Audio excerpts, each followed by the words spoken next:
What's going on, everybody? Welcome to the Behind the Glass Sports Podcast, the podcast where my hair still looks like I'm a homeless man and I need to go get it cut. So again, I apologize to anybody that watches us on YouTube. Like, I've just completely, as you've seen, I've just given up on this whole thing. But I do plan on going today to get some clippers and just mopping this thing off. But last time I cut it way too short. Like, it was like I was practically bald at that point. And the worst part was that I cut it too short on the sides for like 3 weeks after that. I thought I was balding. I was like, oh God, am I losing my hair? No, it all grew back. It was just I cut it way too short down there. Regardless, thank you for tuning in. If you're watching on YouTube, if you're going to listen later in the podcast, you can find us always on Spotify, Apple Podcasts, Anchor, Google Podcasts, Pocket Cast, Breaker, Overcast, and Radio Public.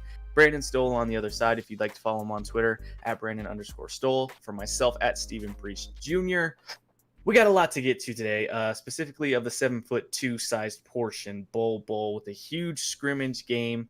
What was that, Wednesday now? I believe Thursday? it was Wednesday. Thursday? One of those days. One day that happened in the week. He had a huge game. So we're going to talk about that. The Nuggets are back in action tonight against the Pelicans for their scrimmage at 6:30. So we can preview that a little bit as well. We didn't get to Madden rankings last time. And if you guys remember, I said in the tease, if you're going to go off of the Broncos season based off the Madden rankings, they're going to have a terrible season. So just don't look at those. But other than that, jam-packed show. How's your Saturday going today? I know we usually do this on Fridays, but we had some stuff come up yesterday, Yep. so now we're here on a Saturday. It's a bit overcasty, at least where I'm at. What about you? I have no idea. I went outside to let Pivot out, but I didn't really pay attention. And I'm not gonna open a window. I got my lights. I'm all good. But no, I have some plans today. Gonna go to the store and get some cool things for an idea that I have. But yeah. Good so far. Now, The Nuggets play tonight as well, but I want to Yeah. get when we talk about that, I want to talk about Altitude's broadcast because I'm not gonna lie, that was awful. that right? was awful. That was was a one of disaster. the worst broadcasts I've ever watched. Yeah, I First- was, and I had to watch because I have Comcast, so I didn't get to watch it live. So NBA TV had their broadcast on at 3 because I believe the game was at like 1:30. So I turned it on at 3, and I'm watching it, and I'm just thinking that the whole country is watching their broadcast. And honestly, I was embarrassed. Like, it was really bad. It was really bad. So I hope tonight it's a little bit better. Yeah, please. no, it was bad. Well, I mean, okay, so let's first preface this with they can only do so much with their broadcast, right? So I mean, using the Zoom or whatever they were using, webcam, whatever service they were using, that's obviously not going to be great. Well, right, and I'm not talking about the quality. I'm talking about when it was just Marlo Hastings, and I believe they had who did they have on with them? They had a guest. It was a coach, wasn't it? Or Dan Issel, I think. Dan Issel, yes, yeah, Dan Issel was on with them. At that period of time was good. Like, it was more of it just felt more like a broadcast. Yeah, things were delayed, but you could tell that they were waiting for each other to finish. They weren't cutting each other off. It was fine. It was good. But the rest of it, 4 people is too much. You can't have 3 play-by-play people and a guest. You have two guys calling the game, 1 person if you want a guest. If not, just keep it at 2. But 3, 4 is way too much. Yeah, the beginning was really weird, with 4 people. It felt like a watch party that wanted to double as like a broadcast at the same time. Yeah. And you had people talking over each other. And then, as Chris Dempsey's trying to talk and explain some stats, you have Bol block the guy, run past Jokic and shoot the 3. And then Vic is going crazy. So it's like, it just felt weird and out of place. I applaud them for trying though. But like yeah, every no, other team that had, that did their broadcast, they just did a normal broadcast. Like, so what if it's over? Like, and the other thing too, I don't want to see their faces Yeah. Give me the Oh yeah, full. the Give me the the full half screen. screen, Yeah, come on, and guys. yeah, Yeah. yeah, and then once they took it away, I was like, "Oh, thank God. Like I can see everything in full picture." And then they brought it back when all three of them had to come back, and I was like, "Oh my God, here we go again." But, Scott Hastings coming on and he was breathing so heavily. I was a little bit concerned to begin Yeah, with. yeah. I I was was like, like, who "Oh, oh, is is that? everything okay here? Or do we have the mic too close?" And he just had headphones on, so I don't know. I mean, whatever was picking him up, that was a great microphone. But no, it was a weird broadcast, but I commend them for at least Yeah, trying. yeah, I mean, obviously in these times, it's things are going to be completely different. yeah. But getting to the scrimmage itself, obviously the main storyline of the game was Bol, 16 points, 10 rebounds, and 6 blocks.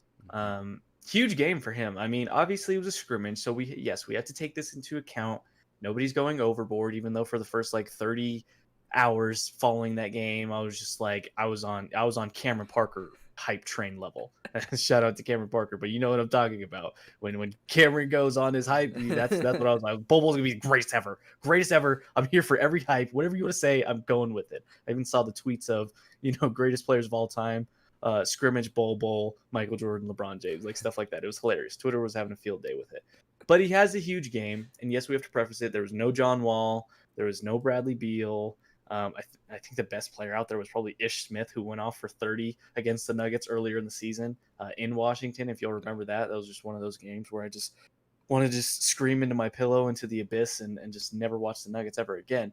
But with that being said, for a guy who's never played NBA competition before, for him to come out there and look the way he did, and I just cannot get over the fact. Yes, the blocks were great. Yes, the shots were great. But just the one sequence where he blocks the guy Yeah. and he just runs past Jokic. Like Jokic is some scrub off the bench. Like, no, I got this. And then he pulls the three and makes it. I That just blew my mind. I don't know. I would have loved to have just had a side camera on Michael Malone just to see his reaction through all that. It was probably like, "Oh, good block. Whoa, whoa, whoa, whoa, whoa!" And then he's doing that rage face as he's starting to pull up, and he's like, "Oh, I'm gonna bench this guy," and it goes in, and so he has to just accept it. But It's like, remember that that that Steph whole game, shot when Steph is just dribbling around and he just like yeah. turns around and just launches a shot from and and Steve Kerr's like, "What are you doing?" And he just goes, "Whatever." Yeah, at that It's point you just let it happen. right. But that was an amazing sequence, amazing game. What were your thoughts? You obviously watched the full game Yeah. back, right, in its entirety? What were your thoughts overall on the game? Yeah, well, I was following the game on Twitter cuz I couldn't stay away. I had to once I saw the first cuz I accidentally saw the first like Bobo hit the that got their first points. And at that point I'm just like I can't not follow it on Twitter before I watch it. So I was following it, and every time he would do something, someone would tweet out a highlight. And when that highlight was tweeted out, and I saw that, I lost my mind. Um, yeah, that's something that you like. It's hard to explain because you don't want to get too excited. You don't want to get, I guess, too hopeful that he's going to play meaningful minutes because they could really, like, they could use him. Like, they could really use him when it comes down to playing the Clippers, playing the Lakers. They need someone like him. They need someone like MPJ. But you also got to keep telling, like, at least for me, I got to keep saying, he's 20, he's 20, he's 20, he's 20, he's 20, he's 20. And he hasn't played in, I mean, he played 8 games in the G League, but other than that, he hasn't played since, I don't like probably almost 2 years ago at this point. So Mhm. it's just, and that was in college. So he hasn't, this was his first time playing up against close to NBA caliber players and talent. So it's just what he did out there was really impressive. I watched Malone's post game though after. I didn't realize this. He had 6 turnovers and 3 of them were traveling calls. Yeah. So It's hard to that's control those big feet, right? I mean, they're like clown feet after a certain point. so that's an issue. And that's exactly like if you told me, okay, Bol has playing great through these scrimmage games, but he's not gonna play a single second in the meaningful 8 games and the playoff games. That's exactly why. Like you can't have 6 turnovers and half of them being traveling. Like that's something that you learn in elementary like school. Like you can't, keep one foot down. You can move the other one. It's just you can't travel. You can't have those turnovers. I mean, Jokic had 8 turnovers. The whole team had like 25. So it's not the biggest deal in the world, but that's something that with these next 2 scrimmage games we want to see lower. But other than that, I mean, he was incredible. I just, again, I don't think he's gonna play that much. I don't think they have the space for him, unfortunately. But he could definitely force his way through the lineup. If he continues to play the way he did, and if he, through these next couple of scrimmage games plays, gets 5-6 blocks again, 16 to 20 points, maybe shoots a little bit better from the field, has less turnovers, he's gonna play himself into the lineup, especially if Plumlee comes back and struggles. Or I mean, I guess they could put him at the 2 or 3 if they want, but he's a guy that can help them defensively, and it allows. I guess it helps out Jokic a lot too, defensively. So if he can kind of force his way in, they could really use him against the Clippers and the Lakers. And one thing with the turnovers too, I think that people are kind of, yes, there was a lot of turnovers, but it was a lineup full of power forwards and centers. Right. I mean, the shortest guy on the court was Paul Millsap, who was 6'7". Okay, It would have so, been the tallest starting lineup in NBA history if it was a real game. easily. Yes, I mean you have 2'7". Well, I think Plumlee 7 foot. He might be right there, like 6'11". Okay. I think you had 3 7-footers. So yeah, I mean you have those, and Plumlee was playing the 2, mind you. Okay, he was out there on the wing playing the 2, which is hilarious to me. Just seeing him out there, and I he just gives me so much anger sometimes. I just can't even talk about him. But that's part of the reason why there was the turnovers. And you saw Jokic was a little rusty because he tried to do that little look away pass, and that dart went right off of Ish Smith's face. So I was like, okay, just give him a few that games. Might have been more of this is payback for the game earlier this season. Possibly. If that was, then I applaud him for that. He's more of my hero now than ever. Because that game was just, they reminded us of that game on the broad. I had forgotten about that because there was some brutal losses in there. The Hawks loss where they're up like 24-0 to start the game. They went 0-2 against the Hawks, didn't they? Yeah. They Cleveland. won in Atlanta. I believe they lost twice to Cleveland, right? Yeah, no, Cleveland completely just obliterated them. Well, not obliterated them, but they kept beating them, which just, I don't even want to talk. Now you're just getting blood pressure. Imagine if they won those games, they would be in the 1 seed probably, or at least right there with the Lakers. That's but... the one talking about. But I guess it doesn't regardless, that's why you can attribute some of those turnovers. Is an excuse a little bit, yes, but obviously you don't want to see that, and you expect that to be better with guards in there. But for the most part, I think, I think we've talked about this before. We don't expect Bol to get minutes because if MPJ can't even get minutes and he was playing well in regular season games that were actually meaningful, then I doubt. But here's the thing: MPJ wasn't going out there and getting 5-6 blocks a game. So the reason why MPJ he was putting up 20 plus in certain games too, though. Yeah, but the reason MPJ didn't play was his defense. I mean, he was getting taken out because he was missing rotations. He had 20 plus points in what, 2-3 games, maybe. I'd have to go back and look. Yeah, but so I mean, it wasn't just that though. Inconsistent offensively. He was hitting key shots in big games though too. He was. But at the same time, you're talking about Michael Malone, who, if you don't play defense and if you miss your assignments and you miss your rotations, you're coming out. It doesn't matter who you are. So that's something where I remember he was so hard on Jamal his first 2 years, or Jamal's first 2 seasons. He would go out and in post game interviews and blast Jamal for his defense, for maybe consistency, whatever it was, mainly defense though, and he would go out there and blast him.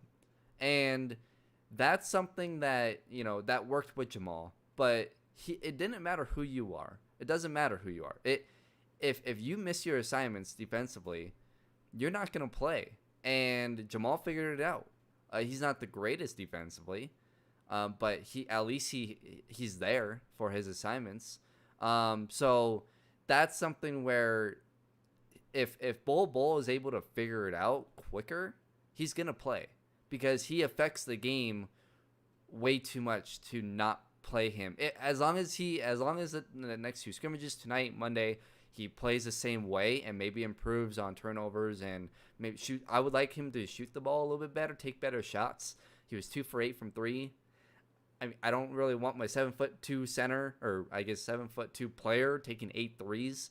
So, and only making 2 of them. I mean, if you make more than half of them, great, keep shooting, whatever. But that's a little much. So if he improves in those categories and he's there defensively getting those 5-6 blocks, and it's not just 5-6 blocks a game. He's changing 10 to 15 shots a game. I mean, Yeah. half of the times that Washington was in the paint, they did not shoot. They were scared. They were terrified to shoot the ball. So that's something that he changes those games, especially against the Lakers and the Clippers. Like those are 2 teams where you're gonna have to beat those 2 teams, and he's the guy that's gonna really change he's gonna change the game in all of those games. So Yeah. I think if he shows a little bit more, and maybe through these 8 games, maybe Jokic will rest a couple games or whatever, and he gets opportunities and he's affecting the game a lot, I think he's going to play. But again, we just have to wait and see how much game is affected. As far as MPJ goes, I mean, I hope he was studying during this 4-month break. That's all I can say, because he needs to figure out the defensive end. He needs to figure out the rotations. He needs to figure out how they play it, and he needs to be consistent. Because if he doesn't, I don't care. It doesn't matter how good his offense is. He's not going to play. Which is crazy too, because he has all the physical tools you think Yeah. to be at least a solid defender. I mean, he's 6'11". He can cover so much ground. Yeah, same thing his with length and Bol everything like that. He Yeah. affects the same. He So has those same effects. So I just think it's just the gotta mental figure it out. part. Right. Just the mental part. Anticipation. Maybe that's getting better. I think it is important too to note that with Bol, and if you watch the full game, if you went off Twitter, Bol had the best game in NBA history. If that's what you did, I went back and watched the full game, and yes, while he played well, there was times too where it was like, okay, and like you mentioned, he went 2 of 8 from 3. He doesn't have his shooting badges yet. That's what we can chalk that up to. Just When he gotta get took his some shooting bad badges. shots, Yes, he was a he little took too contested excited. shot and everything like that. So that's one area, and I don't think he's gonna shoot 2 of 8 regularly. I think you'd rather see him shoot maybe 3 to 5 range, Mhm. but really pick and choose whether it's pick and pop situations or he's open in the corner. No, let's not always try and pull up the contested threes and do that, even though he can shoot over those guys. But still, you'd like him to be smarter with those shots. I think it's important to note that yes, while it's great that he got 6 blocks, some of that was manufactured because the Nuggets were playing zone. So they're funneling those guys to him. So he's going to Yeah. get those blocks, or at least he should naturally. I'm not saying that he's not capable of that, but I think that definitely helped. Maybe if they weren't playing zone, maybe that's cut in half. Maybe he gets 2 or 3. Because with teams like, say, a Houston or maybe a Dallas, you're not going to be able to just throw out a 2-3 zone in there. Okay, those teams you're gonna have to play man against those guys, and now Bol's maybe in the corner instead of just sitting in the paint, or maybe he's up top and they're abusing him in pick and roll because that's one of his weaknesses that I've saw. Ryan Blackburn, a guy that we had on a little bit ago, a few weeks back, he went through, I believe it was Ryan Blackburn, and kind of pointed out how he's still, or excuse me, it was TJ McBride of Denver Stiffs, I think. He went through and kind of showed how Bol is still weak in pick and roll defending. So you can attack him in the pick and roll. So that's an area where teams will attack him there. So you're going to pull him away from the basket. And so now you're going to see him exposed a little bit more defensively. Not to say that he can't get those blocks and still cover that ground. But there's areas where he's not perfect in, and he still needs to refine his game. So I think it's important with that too. While it's great he got the 6 blocks, there's a reason why he got it. It's like the Nuggets were putting the tee on, the tee ball on the tee, and he was just hitting home runs every time. Well, they were setting him up for that. So it's important to know that he's not going to get those opportunities every single time. But the important thing that we should note is that he showed promise. Yes, it wasn't against, all-star NBA competition, but in his first action, he performed well. What do you want him to do? I mean, I'd rather him perform like that than go out and put out a complete dud of a Right. game, right? Because then our expectations would be really low. Like, wow, this guy couldn't even go out there and have a good game. I mean, Jokic had 16, 7, and 7. And so that gives you an idea of what Bol could do. I mean, at least he's doing it against the competition he should. So there's a lot of things that we can take away from that I think we could be positive about. Well, and he had 16, 10, and 6, and we're ripping him. Yeah. Well, So, I mean, not ripping him, well, but I yes, mean, so there's criticisms for sure. right. So that's the scary part, is that he put up those numbers, and we can nitpick the hell out of that game. And so that's something where people got to remember, when he doesn't play, he's 20 years old. You got to remember that, this team, they have their veterans, and those guys need to play. Plumlee's not going to sit on the bench and not play. Jeremy Grant's not going to sit on the bench and not play. Monte Morris, same thing. So those are things that, like, you can only really have 8-9 man rotation once the playoffs start. And so if they really need, if they're struggling to get blocks, or the teams are just killing them at the rim, getting rebounds, whatever, then yeah, maybe Malone will make a change.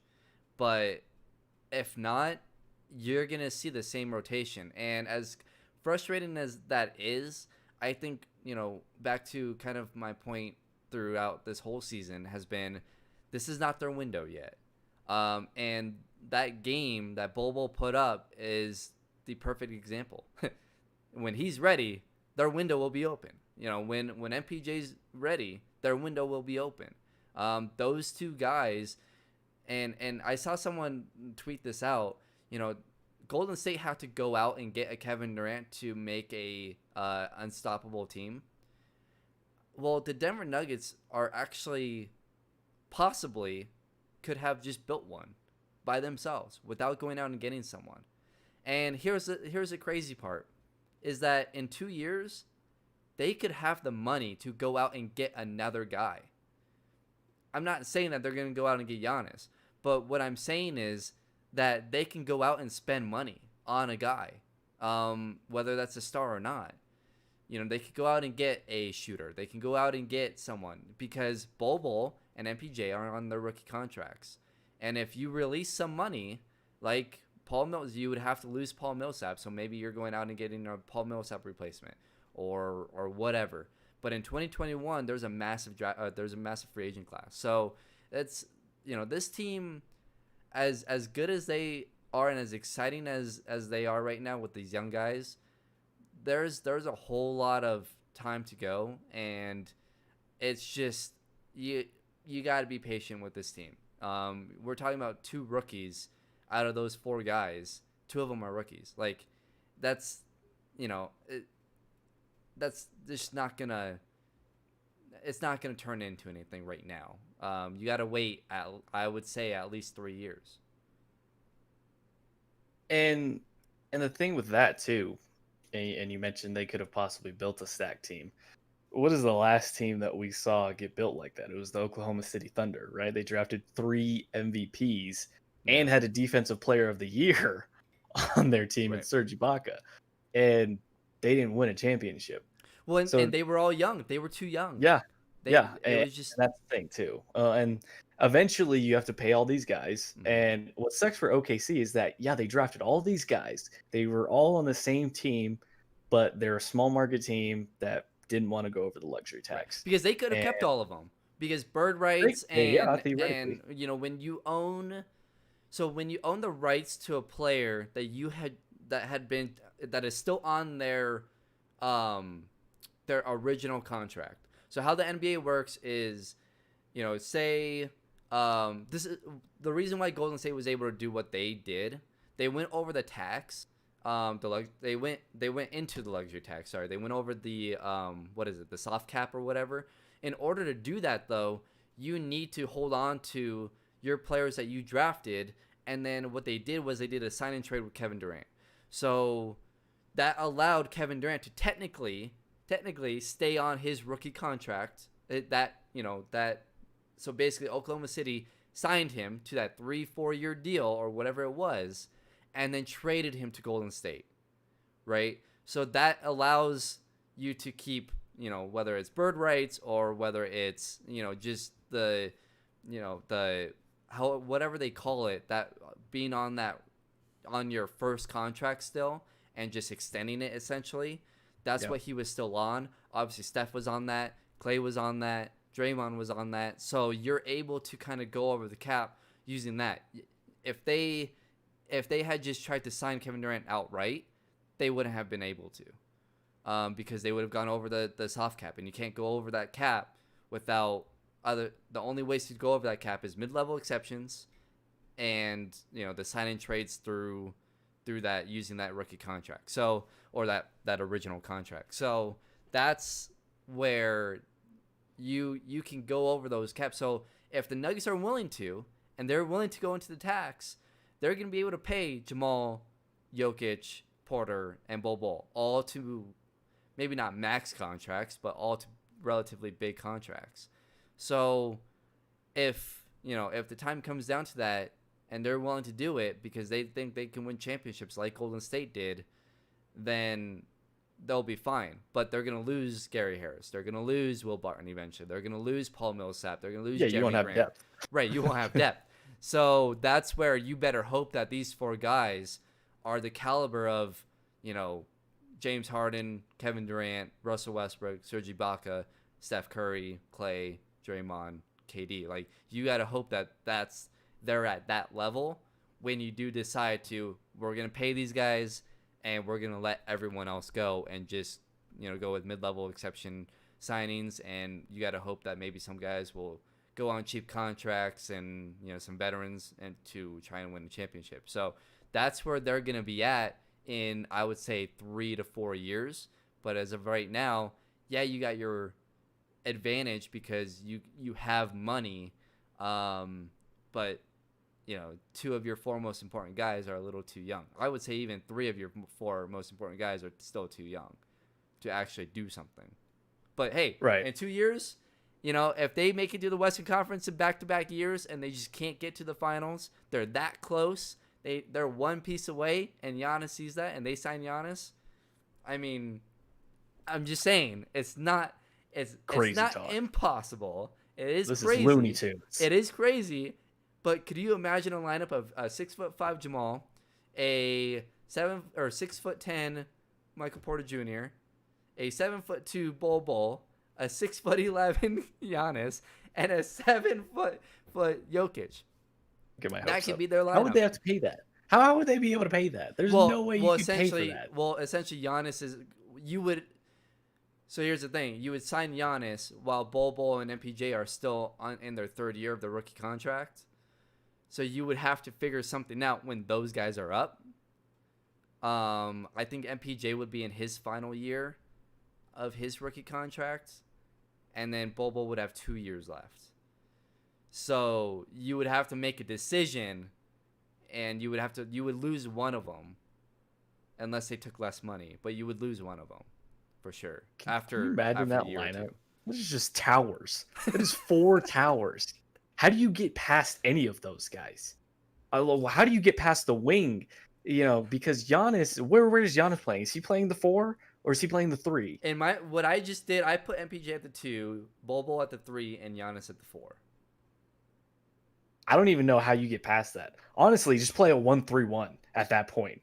Because they may get past Jamal, but they're definitely not. Those guys could all spread their arms out in the 3, and they would cover the entire length of the court, side to side. Jokic could go sit in the crowd, courtside, and just, kind of just sit back and watch. The amount of ground that those guys can make, because Giannis and MPJ are around the same height, I would think. Giannis is like a shade under 7 if he's not 7. And so is Michael Porter. I mean, he's maybe 6'10", 6'11", without shoes. And then you have Bol. We all know who's just a freakish athlete at 7'2", and 200 and whatever. So pounds. Giannis is 6'11" with a 7'3" wingspan. And then Michael Porter Jr. is 6'10". I don't see his wingspan. Probably like I'm seven, sure it's got to seven be one. around 7 feet. Yeah, and then But that's just nuts to me. I mean, yes, that honestly, if that ever happened, I'd hyperventilate and I probably wouldn't even get to watch the Nuggets because I'd pass out with so much love and just joy. Um, but that's so unlikely to happen. yeah. First off, it's so unlikely that they'll replicate what OKC did.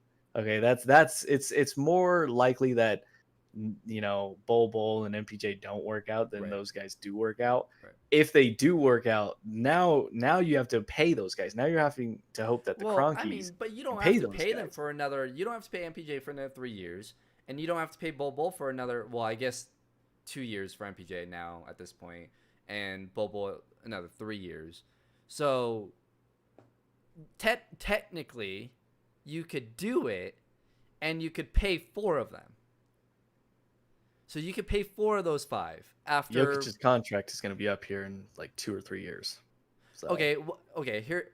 by the time those guys are up, they're going to have to pay Jokic as well again, and Well, then yeah, but Jamal's Jokic going is to be on already the taking up footsteps that. of. Right. So honestly, what they would probably do is they would probably sign the tall 4 and they would trade Jamal. I'm fine with it. I mean, I'm go fine out and with get a it. veteran point guard or whatever. I you want to do. mean, Or just go. could- Honestly, just grab another 6'10" wing guy, and then go a lineup with all the 6'10" You know guys and what? just put Jokic at the point. Find a way. You know what? Get Ben Simmons here. Let's just complete it. Let's just make it. A. I was gonna say Well, trifecta, but that I doesn't was equal going to ask you 5. that. But Do you think a lineup where Jokic is your point guard and you have 4 other guys who are 6'9", 6'10" or taller out there, can that starting 5? Because we talked about Houston and their small ball lineup, right? And that not working. Could Oh my could a lineup with Jokic being at the point, you got Bol, MPJ, and say 2 other guys, say it's not Giannis, but 2 other guys that are 6'10" or taller, you trade Jamal, whatever, and you go out and get someone. Say you get Ben Simmons for the heck of it.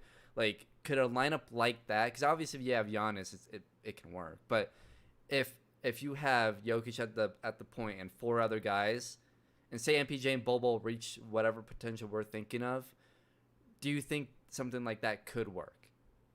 I mean, if they're reaching their peak potential, I don't know how it couldn't work. Because I mean, you're telling me then.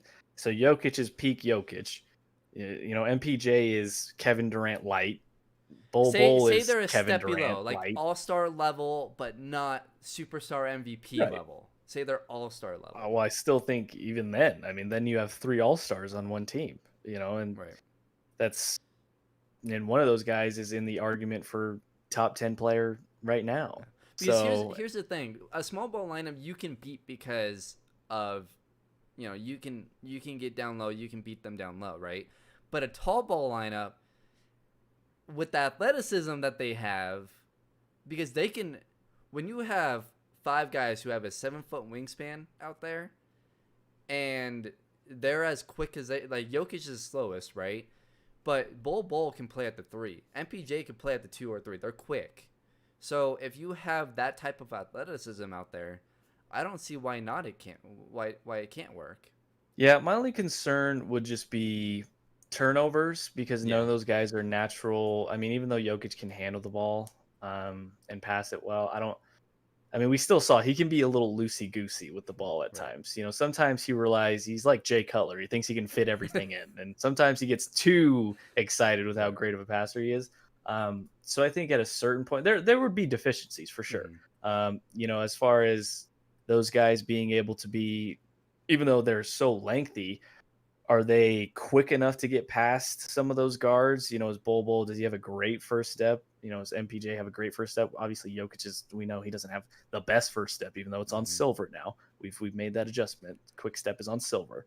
So I think eventually you'd want a guard. If you want to keep it with the tall, theme, maybe throw PJ Dozier out there. I mean, he's 6'5", even though Jamal's 6'4", Yeah, 6'5". Yeah. So, I mean, I don't think it would be ideal to have just 7-footers at every position, but hell, I mean, if you could find a way to make it work, then do it, because no one's ever seen that before. Tall ball versus small ball. I mean, the amount of ground those guys could cover. I mean, imagine if you played a zone with that defense. Well, I and I was just mean, gonna say, if you build an offense where you don't have to dribble, because with those guys you really don't. You could have maybe dribble handoffs, but other than that, you could have a motion offense with those guys. Because I mean, depending on who the other two guys are, I'm just going off of MPJ, Bobo, and Jokic. Those guys can shoot from anywhere, and they can also score in the post. They can do whatever. So you can have a motion offense that doesn't dribble too much. I mean, we've seen it with Golden State. Golden State has done it plenty of times where they have Steph and Clay just running around, and they have a motion offense where they're not really dribbling that much. I mean, there was that game where Clay went crazy and he dribbled like 6 times. So yeah. you can build an offense where you don't have to dribble, and you can. But again, there's a lot of 3-point shooting involved with that, and how good Jokic, Bobo, and MPJ would be at 3-point shooting. I mean, I don't know. And whoever the other two guys are. Yeah. So could it work? Maybe, but I think off the bench you would need guards and you would need a lot of shooting, and throughout the game maybe you're really not using that tall ball lineup. It's just mainly to scare the crap out of teams. Although I'm just thinking about a pick and roll. I mean, with either Jokic and MPJ or Jokic and Bol or Bol and MPJ, and one of those guys is sitting in the corner. So when they're coming off, okay, so now that guy defending the corner, he helps. Now you toss it over there for a 3, or if he's coming down to help, one of those guys backdoors and it's an alley-oop to Right. whoever's in the. Oh my god! And they can run that with 2 guards. So it doesn't matter if you have the tall ball lineup. Yeah. Just run that play. You have Jamal sit in the other corner. And then, and go out and get, a shooter, just a 3-point, shooter out on the other side. And you have Jamal and him on the other side. So you could swing it, right? And they're wide open for a 3 too. So I guess the dream of it is in my mind, offensively unstoppable, right? Because of what we just talked about. But again, can they hit that level? And I mean, unfortunately we won't find out for another 4 years at least. But it's fun to think about. In an ideal world, they're gonna have 3 7-footers in their lineup. Yeah. It's gonna be Michael Porter. It's gonna be Bol and Jokic. That's the ideal lineup. Right. Now, and ideally it would be Jamal. Now, whoever's at 2, I don't think it'll be Gary, unless he somehow, takes some deer. In my mind, go out and get a guy like JJ Redick. I don't know. But I mean, at that point, he's probably out of the league. I'm thinking like 2 years out now. So I mean, maybe there's a solid shooter they can go get. But I mean, if you're Jamal Murray and you're just running through down screens and with all those guys setting picks for you, I mean, oh my God, there's 3 towers that you can just run behind and lose your man in. And it's either a dive to the basket or if they go under, you're fading out and now you have a shot. It's just amazing. We do have some breaking news in regards to the Nuggets and their scrimmage tonight. From Rachel Nichols of ESPN, Nuggets Jamal Murray still feeling some slight hamstring tightness. So Denver's going to play it safe tonight with him. Will Barton, they're going to hold him out with his knee, and Gary Harris with the hip. I didn't even know Gary was dealing with a hip injury. That's kind of concerning. But so you're going to see the Land of the Giants lineup once again tonight. So here we go. Tall ball revived. I think they just have to put something next to why they're holding them out. But I think Gary might just be because he just got back. It could be. That could be it. Because, I mean, is Torrey playing? Because he just got back. I think Torrey doesn't say that he's out. I think he got back before Gary, though. I think Torrey was back a couple days, so he might be good to go.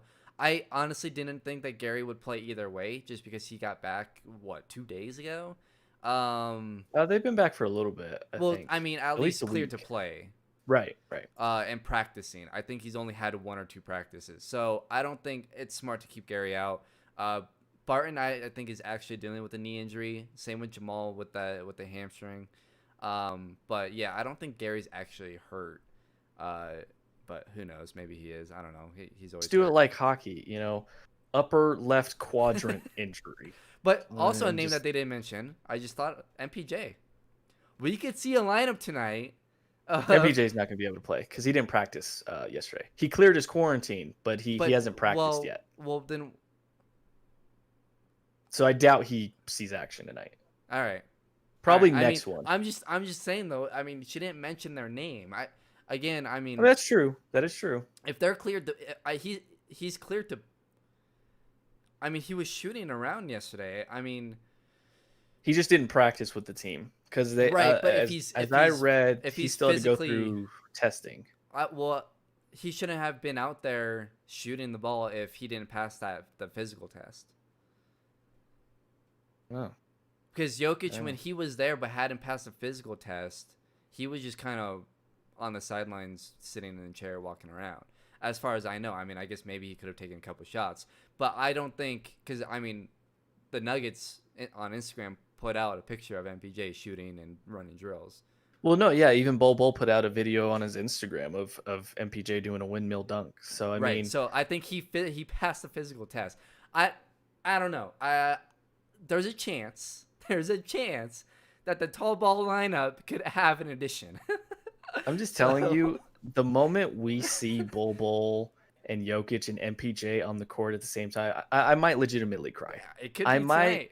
It I could be might tonight. legitimately shed a tear because it's like, oh my god, they're all here. I just posted on Twitter earlier. There was a guy who posted a picture of 3 goats, and I was like, wow, this is an amazing that. picture of Jokic, Bol, and MPJ. Like, I'm gonna be so shocked. Like, it's so crazy that we're actually here. It felt like we've waited so long for this. And now it's actually here. It sucks that it's in a weird circumstance of a I know. pandemic. We'd probably be at the game. Oh my god, I would lose my stuff. But maybe, I mean, you bring up a good point. She didn't mention that he wouldn't play. Yeah. She didn't even mention me in the tweet at We're- all. we're So I think it's also- unlikely, but We're also 7 hours away, so a lot more can come out, I guess, at this point. yeah, I would be locked in more so to the guys that like Mike Singer and Kendra Andrews that are around. Yeah. I'm trying to see if anything's I would been say out. though, at the very least, though, we should be. We'll, at the very least, we'll see MPJ and Bol be sharing the court on Monday. I don't think maybe Jokic will play on Monday, but we should at least get a couple minutes where Bol and MPJ will be on the court together, which will be fun. It'll be fun Yeah. to watch. And and here's the thing too that real quick that I wanted to get to is these guys, and I mentioned this before, but these guys had 4 months. Essentially, they are in their second year, and that's usually where we see their biggest jump. So they're entering their second year, technically. Maybe MPJ has figured it out, and maybe we're gonna see a completely different MPJ. We don't know yet. The fact that we saw what Bol did, I don't think we would have. I don't think he would have done that in the preseason last season or of this year, right? We wouldn't have seen that last October. But because he's had all of this time and essentially an off season, I think that helps a lot. We've talked about this with Zion and John Morant and all the other rookies. They're no longer rookies anymore. MPJ is no longer a rookie. He's been in the league for over 2 years at this point. He's played and been part of the active roster for over a year or for a year now. So, and then Bol has had officially a year. So, really, technically, these guys are in their second and third years. So I wouldn't be shocked if we saw a much better version of MPJ than what we had last seen him. And plus, he was coming off an injury. Yeah, here's the hoping. And this from Ryan Blackburn. Assuming Michael Porter Jr. is cleared for physical contact, he and Torrey Craig may be ready to play tonight. That would add to Denver's 8-man rotation at least. And then he also went on to say it's more likely, however, that Porter isn't cleared and Denver just adds Craig to the mix. 9 players, one of them under 6'6", which is just nuts to me. But so I mean, there's a chance. We won't know until it's said that he's not playing. So I mean, there's room to speculate. No one said he hasn't been cleared, but maybe he has, and I don't know. Maybe we see him out there for some time tonight. But it looks like the players that should be available for Denver tonight are Troy Daniels, Torrey Craig, Bol, Grant, Millsap, Noah Vonleh, Tyler Cook, Jokic, and Plumlee. So at that point, you'll have 2 guards available. Yeah. I'm curious but is to see Torrey what- Craig really a guard? I don't think so. No. I'm curious to see how Troy Daniels plays again too, because he had a great game. in that scrimmage. He's a guy who we just talked about. This team needs to add more shooters, at least more of like a sharpshooter type of guy. He could possibly be that guy if he could go out there in the playoffs or regulars, in the 8 games, and for maybe like a 2-minute stint, and just get 2 or 3 threes out there, and be like what Rodney Hood I guess was to Portland a year ago. I don't want to talk about it. He could be that type of guy. So look out for him. Keep watching him. If he's consistent from 3 and continues to shoot the ball well, he's going to be a weapon for them too. That's the only issue, is that he's kind of streaky. Right. So he's like one of those guys, when he gets hot, he's hot. But right, and that's why I'm saying. Missing. Right, so that's why I'm saying, like, maybe at the end of the first half, early in the third, you're putting him out there and seeing what he can do. And if you're in another situation where you're in a 4 overtime game, he's a guy that you could trust to put out there and maybe get a couple buckets. So, and if they're struggling offensively, I don't think Malone's gonna be afraid to put Troy Daniels out there. I think he'd be more afraid to put MPJ out there just because of defensively. But I think Troy Daniels is a little bit more of a veteran. I think Malone trusts him, and if he can go out there and hit a couple threes a game, they could really use that. It'll be interesting to watch. And again, the Nuggets will scrimmage the Pelicans tonight at 6:30 Mountain Standard Time.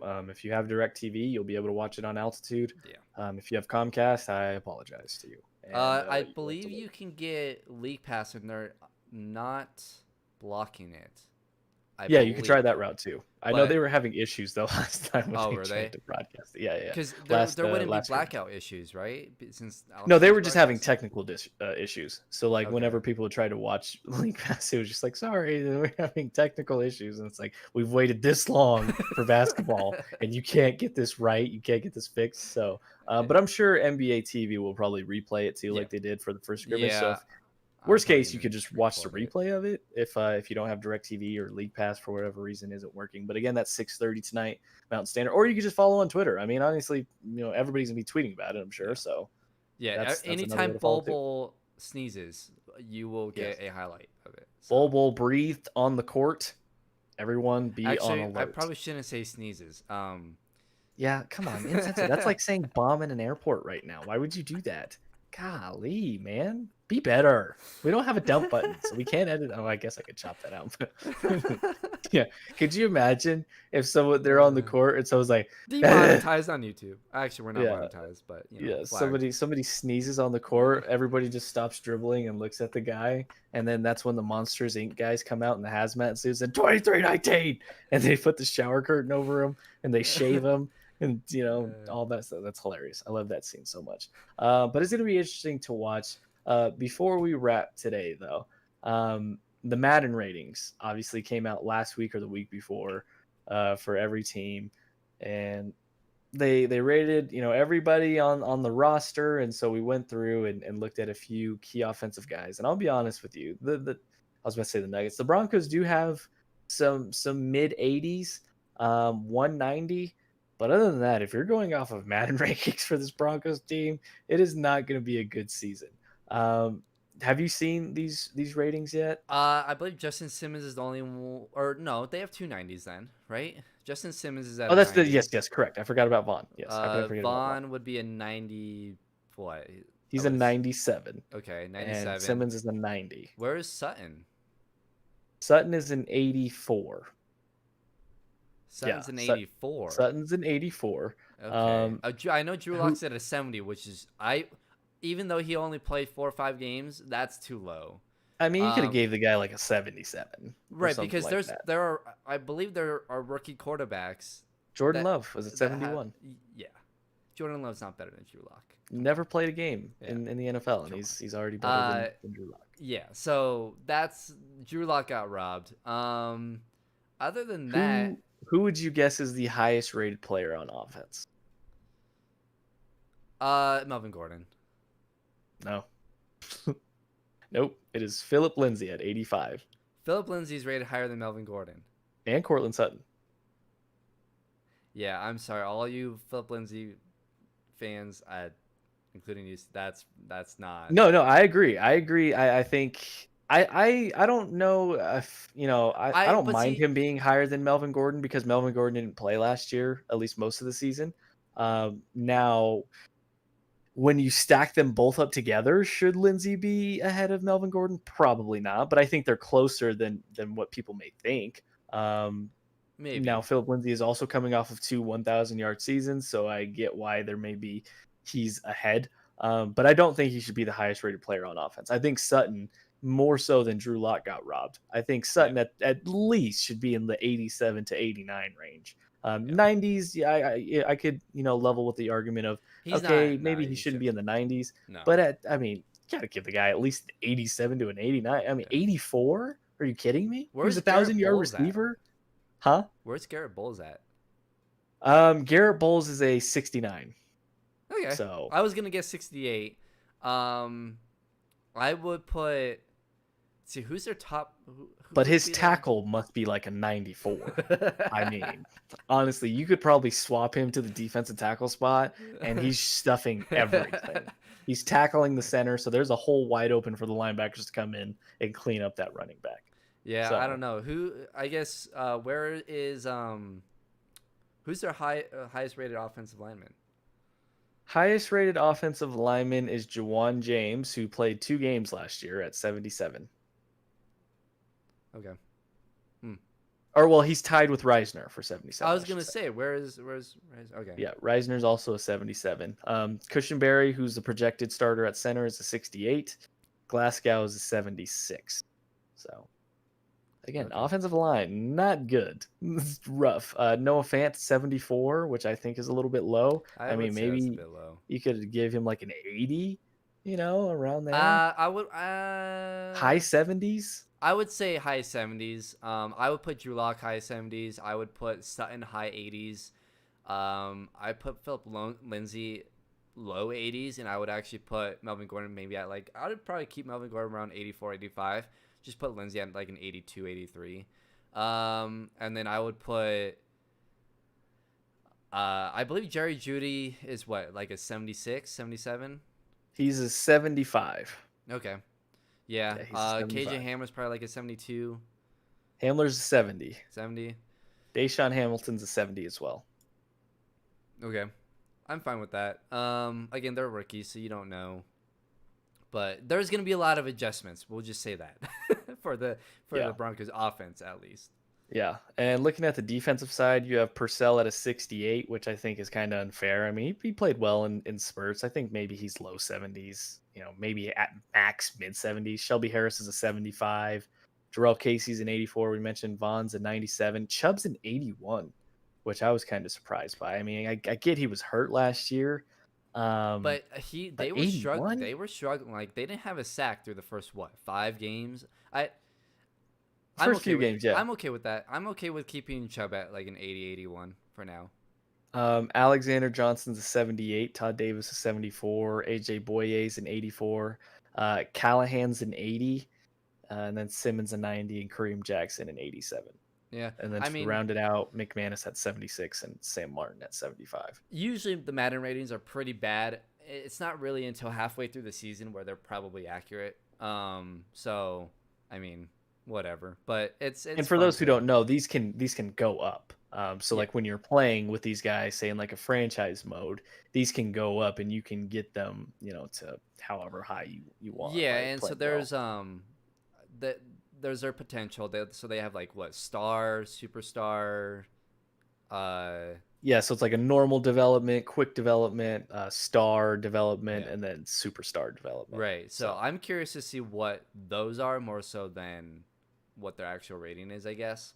Yeah. But and yeah, throughout the season, I think Madden does a good job of updating every week. I believe every week they make adjustments to certain players, if someone has a big game or whatever. So I mean, what actually have they showed what KJ Hamler's speed is? I have not seen that. They didn't show. I mean, you can go through. So if you go to EA's website and you go to the Madden ratings, you can see their specific like categories and stuff like that. I didn't see it. I would assume it's somewhere in the 80s, maybe 90s. I'm not sure. Yeah, I'm sure Tyreek Hill has a 99 speed. I think he was a 98 speed or something like that, which is crazy. But it is what it is. Real quickly, back to the Nuggets. He's a though. 99. Henry Ruggs is a 98. Wow. McCole Hardman is a 97. KJ Hammer's a 94. Okay, so just on flies, he's just running past the corner every time. There's a touchdown. Put it on rookie mode. There you go. Boom. Get him up quick. Harrison Wind of DNVR says source Keita Bates Diop has cleared quarantine. He still has to clear physical type testing before he takes the floor, so he won't play tonight. Also, Monte Morris is at Disney World, currently under the league mandated 36 to 48 hour in-room quarantine. So the Nuggets are slowly starting to get back their guards. Is that everyone at this point that's there? Yeah, I'm pretty sure that's because Monte was everybody. The last one, right? Monte's there. I mean, you got all the bigs there. Vlatko Chanchar, he's not there, I don't believe. So I mean, I'm not sure if he's gonna be there. I mean, no I don't know if he's gonna be. He's the only one missing, I think, at this point is Chanchar. And PJ Dozier. I haven't seen anything about PJ Dozier yet. So that's right. Yeah. So I think he might be still out as well. But other than that, at least they're getting some guards back, and it's looking like things will sort of get back to normal for this team in terms of what their roster is looking like. They won't have to keep running out tall ball, and everybody should be good to go by the time we get set with this 8-game season, which starts on August 1st against the Miami Heat. So we're coming up on it. So that's what, about 6, 7, 8 days? I don't know. Yeah, something like that. 6, 7 days. 6. I don't know. Whatever. 26. Is there 30 or 31 days in this month? 29, 30. I think there's 31. 31. So 7 days. So a week from today, boom.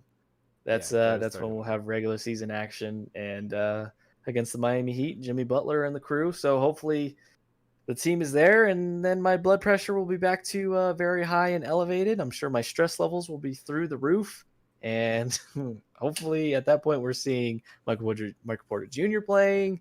Maybe Bol gets 5 to 10 minutes a night. Well, and really enjoy these next 2 scrimmage games, because this is the most we're probably going to see Bol until next season, unfortunately, and honestly probably unless a guy gets injured, or right. You never know. I mean, if somehow they get sick, I mean, even if they come down with a cold of some sort, they still have to quarantine. And it's not necessarily him being behind Plumlee. It's him just being behind really anyone, because he can play between the 2 and 5. This team is really positionless, so they can really just, as long as they have a guard out there, they can put Bol at the 2 if they want. It's a team full of unicorns at this point, just trotting around, and they have 3 just really tall unicorns just trotting around, just running around out there. And it's 2 of them are like Bambi unicorns, so their legs are all floppy and wobbly, so they're kind of just falling on their face. One of them was a really fat unicorn that got skinny all of a sudden. We had Tim Connolly on the show yesterday, which is really funny. I listened to that. Yeah, this is the last thing I'll say before we head out. But for those who didn't get a chance to listen to it, Tim was telling us, they asked, how do you feel about Jokic and his new physique? And he's like, I think he's starting to love his physique a little bit too much now. The other day I was having a PB&J, and he comes over to me and he's like, why are you eating that crap? And now all he's doing is sitting around by the pool without his shirt on all the time. He's like, I don't know if I like this new Jokic with his physique and all that. He likes to show it off too much. So it sounds like Jokic is really in love with it. Hopefully that motivates him more to keep his body in shape going forward. Because, I mean, after signing a max deal, you can't come back to media day looking like a 370-pound human being. I mean, that's just, you can't do that with your love handles hanging out like it's a muffin top, So, I mean, that is not ideal, all right? I mean, he sat down, and the uniform was like, oh, God, these threads are stretching to the max. I don't know if we can hold this. This isn't the stretchy fabric. This is the tight, sweat-wicking fabric. So we're really trying. They needed every one of that thread count to hold that thing in. So, but that's going to do it for us today. We thank you guys for listening to this Saturday edition. Hopefully you got a kick out of it, because we did as well. That's going to do it for us. We'll be back hopefully on Tuesday, unless something goes down. But until next time, for Brandon Stoll, I'm Stephen Priest. This has been the Behind the Glass Sports Podcast.